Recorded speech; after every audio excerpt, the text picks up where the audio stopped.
கூப்பிட்ட குரலுக்கு ஓடி வருகிற ஒரே தெய்வம் செந்தமிழ் கடவுள் முருகன். சிவபெருமான் வேற, முருகன் வேற கிடையாது.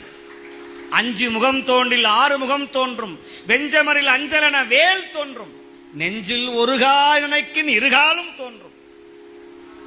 அதனாலதான் சிவபெருமான் முருகப்பெருமான் இல்லாம சுவாமி வரவே மாட்டார். சோமாஸ்கந்த மூர்த்தியினுடைய வடிவமே பக்கத்துல முருகர் இருப்பார். சோ உமா ஸ்கந்தன் பேர். நம்ம முருகனை பிரிச்சுட்டு விநாயகர் பெருமானை பிரிச்சுட்டு சாமியை கும்பிடவே முடியாது, சிவனை கும்பிடவே முடியாது. நீங்க எந்த சிவாலயம் போனாலும் சரி, சுவாமிக்கு நேர் பின்னாடி யார் இருப்பானா முருகர் தான் இருப்பார். தன் குழந்தையை பார்த்து கொண்டே இருக்கிற ஒரே தெய்வம் அவன் மட்டும்தான் ஆம்பளை. நம்மளா பொம்பளைங்க, நம்மளா பெண்கள் வயிற்றுல பிறந்தவங்க. அவன் மட்டும்தான் ஆம்பளை நெற்றில இருந்து பிறந்தவன்.